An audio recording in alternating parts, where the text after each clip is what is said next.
Good day, viewers. You're welcome to Voicetv Nigeria, where we bring you topical issue, policies, and personalities that have educating topics to discuss with us. Today is another wonderful day, as one of our own, our daughter, our mother, our sister, is actually aspiring for the #1 seat. No other person but a woman from Niger State, a woman of substance, someone who has been able to help a lot of youth, who has been able to be an advocate for girl, child, for women, for children, advocacy of all levels. We'll be bringing you Miss Dorothy No, who will be telling us her venture into politics, why, and as a woman where male domination is actually in place, why she thinks she will be the best person to govern us. Good evening, Mom. Good evening. Okay. Good evening, lovely viewers, beloved fellow Nigerians. My name is Chestnut Milo Dorothy Nuhu Akenova. I hope that is not such a difficult name, Chestnut Milo. Thank you very much. It's wonderful having us in your home, Mom. Yeah. When you made your intent known that you want to run for the #1 seat, coming from the north,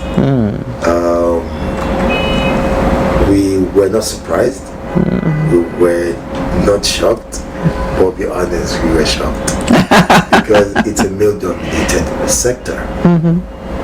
Where did you find the courage, the brevity to want to aspire? And what's the vision?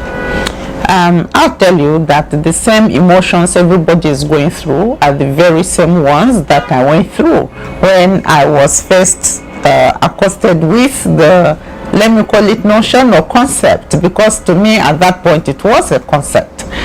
These mentees who and fellows of the institute I founded, came around and they said, 2023, we can't be theorizing, we need to do practicals. And we suggest that we've looked around and the person who is best fit for that role is you. And that is trusting that, of course, I will continue to mentor them through the process of political participation. So for me, that was a daunting information. And I tell people, I say I was filled with dread, and I pick my words, deliberately, because as an evangelist, I pick the words. I think it's very profound. I believe that when God gives us opportunities to serve in certain position of stewardship, it is so overwhelming that in the Bible you would see people say, and they were filled with dread.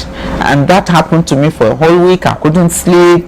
I had to pray for inner peace, to say, God, please, already it's only 2 hours a night, now there is none, how far?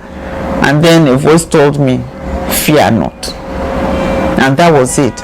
I felt very calm, and then I could sleep. But I tell you that every day I wake up on this journey, there is something that jolts me still. So if people are shocked, I understand, because maybe I'm still shocked too. So I know that it's a male-dominated place. I went to school when school was male-dominated. In the early 70s, up north, there weren't many girls enrolled in school. There were not many girls who were finishing primary school even though they were enrolled. There were even fewer still that went into secondary schools, and much, much fewer went to the university. Because if you escaped marriage up to secondary school, at the time you graduate from secondary school, you are given out in marriage. So for me, it's been an experience of navigating life in spaces that are male dominated. In the family, we are 2 girls and there are 6 boys, okay, now men. And I always excelled in the school. I did my best, and sometimes the boys weren't happy. And it's not the first time that people are talking. I got bullied severally, and sometimes people would waylay me on the way home and give me the beating of my life for coming first in the class when there are boys who should have come first. I played football even when I was in France. I played for Africa, we had a university team, and I played football in 1984. I was the only woman who was doing those kind of things. So I'm saying that I'm coming from a background where I navigate spaces that are male dominated, and somehow through life and nature I have built those coping mechanisms to enable me feel at home where the men are. I went into drug law enforcement agency. It was male dominated. Out of over 100 cadets, we were only 10 females, and maybe 2 or 3 of us from the north. So I'm used to those kind of spaces, you see. Maybe I'm used to challenging contexts. Well, Mom, an evangelist, a philanthropist, an advocate, and feminist. and a feminist. Bizarre combinations. I didn't want to say feminist. Yeah. So I won't feel bullied. But No. It's fine. Now, politics. In a space where women in politics is the numbers are very low. How do you think we could change the narrative with your entrance? I think that the performance is what will change the narrative. I am throwing my all into this process, and I will keep sharing my story, and that is what helps a lot in building movements. When we share our stories, then other women can listen to them. If there are lessons for them to learn, they will improve on them, and they'll do better. And I will work constantly within the women's movement, within the feminist movement, always communicating with them so that they feel the pulse. And as we go along, we will hold each other's hands. And from there, I will be strengthened enough to make the impact that is necessary. If we say because it's male dominated, we are harassed or we feel intimidated, then we will never do it. We need to wake up sometimes, and dare the devil, So I'm one of those who is coming out to say, let's dare it right now, and let's push the envelope further. In 1999, we saw that many women, much more than now, emerged into politics. Some were voted deputy governors and the rest. Now the numbers are dropping, and we should ask ourselves, why are the numbers dropping? Is it that we have not passed the baton on? Is it that we've not engaged the younger, upcoming and emerging women leaders and feminists? What is it? So I'm here as someone who has experience in movement building, as someone who's grown up in the feminist circle, setting even global agenda, to put myself into this position where other people can see and learn and participate. That is very important. And my role in the place is to see how I can also advocate within the mainstream, of the party where the decisions are being made, to see how I can, make the place open up for more women to come in. I've started communicating with women who didn't think they would ever do politics, to say, look, let's get in there, because the more we leave it for them, the more chaotic the whole place is becoming. Let's go and fix it. We are women, we are mothers, we nurture. Let's go and fix it. So I'm encouraging women already to come on board, and the response has been very encouraging so far. So those are the kind of things that I intend to do. So, Mom, do you think the politics of the women is different from that of their contemporary, so to speak, if you're compartmentalizing it? I don't think it's about sex or gender. Okay, let me use sex, because gender in development parlance, means something totally different. It's not about the sex of who is in the politics. It has to do with the context of socialization. It has to do with the kind of skills and knowledge that people have acquired as they are growing up. If people were socialized to be brutes, they will bully everybody on their path. And we can see women too who are bullies. They may not be many in number, but if they are socialized in that context, they would be bullies as well. If men are socialized to be corrupt, if women are socialized in those same contexts, they are likely to be corrupt as well. So it's not about sex. It's about the kind of socialization that we have. And that is the socialization that we are working on amongst women. You know, in the movement, we have looked at ourselves, we've looked at our credentials, the kind of background we are coming from, the kind of skills we've picked up, the kind of contacts that we've had over the years, you know, the exposures we've had. And we have such, you know, character and credibility, you know, and that is what is bringing us forth. So we will be better players of politics than those who were not socialized in the same context. We are driven by ideologies that are people oriented. We are defined by credibility, by integrity, by transparency, by accountability, you know, and we know how to be inclusive.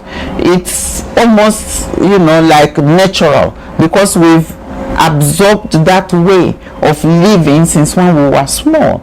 As they bring us up to be able to nurture, they impute into us the kind of attributes that are now coming in handy in the political field.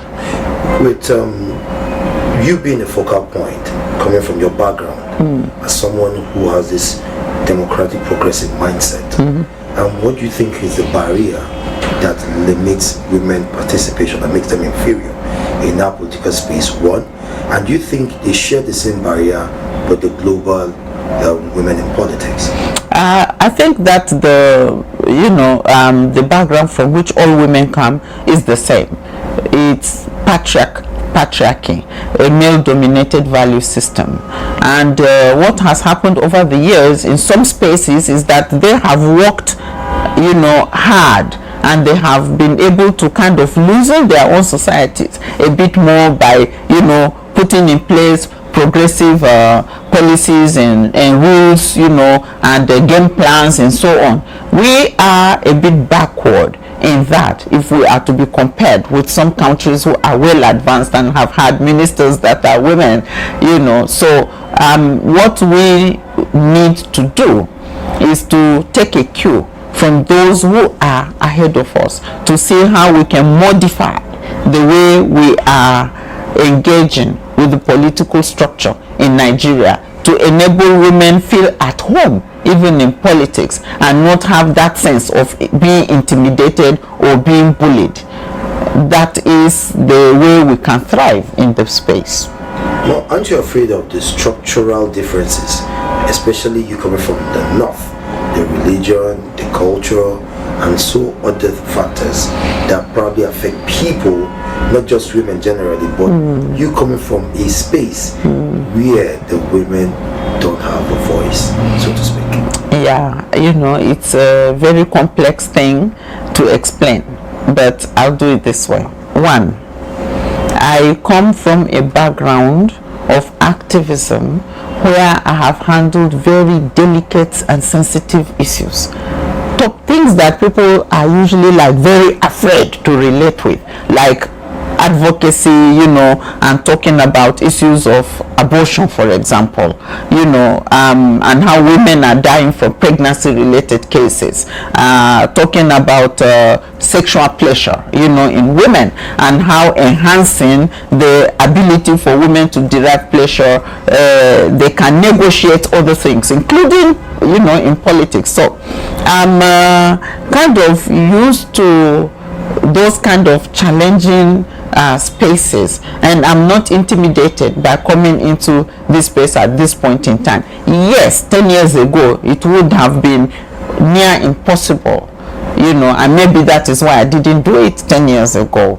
But now we've had women who have come and who have set the pace. You know, Sarah Jibril was very dogged. She didn't get tired. She kept trying. We have other examples, you know, Okonjo-Iweala, and she has risen so magnificently, and she is a role model. You know, Dora Akunyili, who did fantastically with the NAFDAC. You know, so these examples are there, and we can see them. Ezekwesili was there in the 2019 race, you know, and so I think that people have already set some measure of precedence, and what I'm doing is not totally new. I'm just continuing from where these women have stopped. And I pray that as I have done mine, there will be other women who will take it even further than I am going to.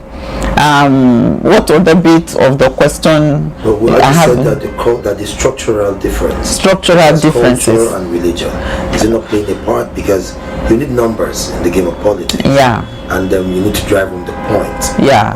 I think that vision. Right now people are tired of the status quo. If you enter the streets and you feel the pulse of people, you know, they really want to do something new, because they are at that point where they have realized that until they do something different, they will continue to get the same results. And you know, they know that it has to be drastic. When I have engaged with people, even before I ever knew that I'd be doing this, I have had people repeatedly say, we are tired of some faces, we don't want to see those faces anymore. Oh, these men, men, and see women, especially during COVID, when they were showcasing countries that have done well in, you know, flattening the curve.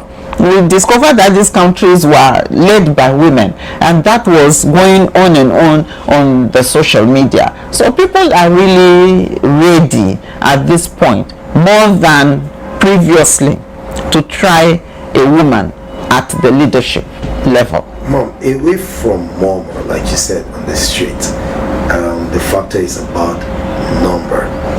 And I would love you, Miss Dorothy Noble, tell us what you have for Nigeria. Okay, let me start by how I started with the SDP. I have so much love in my heart for Nigeria. If it was something that people could fetch and drink, every Nigerian could have a cup every day and drink to their full. That is how much love I have for the country and for the people of Nigeria. And that's why I am passionate about making change happen, so that we can begin to experience some peace, some security, some serenity, and some prosperity. I have worked with youth for years, and I know what youths are going through. I have young men at home, my sons. I know what they and their peers are going through. At my workplace, I engage with young people. I mentor youths. I know the trauma that they are going through. You ruled my grandfather. You ruled my father. You ruled me. And I've reached the stage of getting children, and you are still ruling. And if the rulers were doing well, the young people may not have been as, you know, disappointed in the structure as it stands, you know, but they are not doing well. People are not conscious of the fact that some decisions that are made impact adversely on our youth. It's not enough for you to do trader money. It's not enough for you to give some palliative for youth to start business when you have not looked after certain key things. Is there security enough for these young people to invest? Is there that kind of education that makes them globally competitive with their peers? Those kind of things are important. Those are the things that I'm coming to look into. Hey, let's reset this Nigeria. Let's reset our security apparatus. Let's upgrade it such that we can enjoy some, you know, peace, so that investors can come in, so that we too can be comfortable investing, so that we can build a consensus. And that is very paramount in the things I want to come and do. We need to build a consensus, because it's lack of consensus building that is making people tear the country, you know, in different directions. People want to, you know, leave Nigeria and so on and so forth. I believe in Nigeria, and the only way to prove it is to bring all of those stakeholders together, and let's reason together and arrive at a consensus. What are those common goals and objectives that can keep us together as a nation?